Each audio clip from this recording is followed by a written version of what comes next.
Hi, Daniel. Thank you so much for taking the time to talk to us about Curse. So, I mean, it's a pretty basic question, but I cannot help myself. Did you read Weeping Monk and said, I'm in, didn't have to listen to anything else? Or did you like the arc or the genre that you were being asked to participate in? I saw the makeup and the costume and the name, and I was like, I'm in, like that.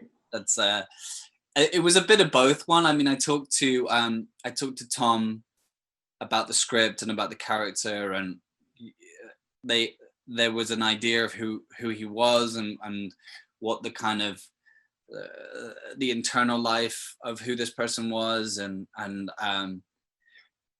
on top of that, there was it's a very kind of almost iconic drawings from Frank Miller, and I was like, you kind of have to say yes, because you're like, I have to look cool, especially for my younger half brother and sister who are kind of just beginning to be able to watch the things that I am in, and so there's an element of me having to look cool so that they do what I tell them to do.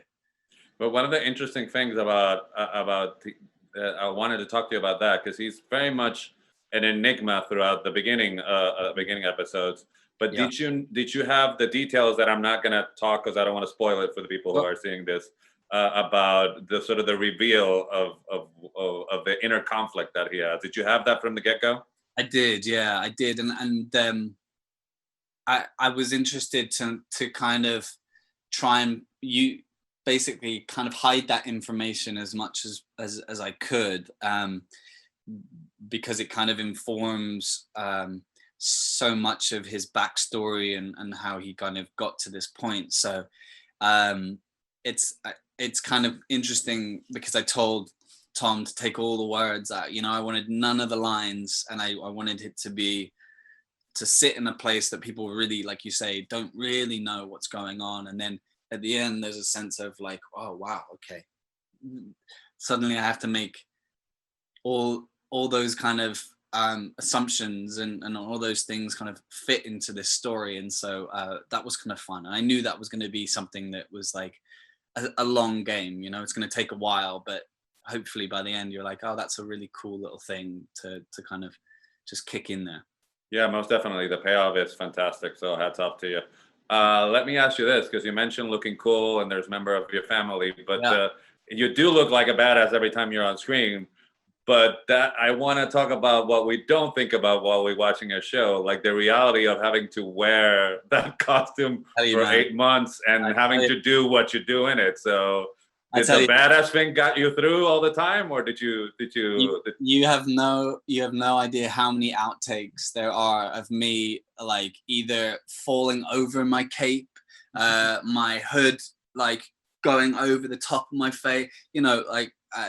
One of the things about that costume is it looks incredible. There's this sense of like real kind of mystery about it, because you can't see him really, but part of that is I can't see anything.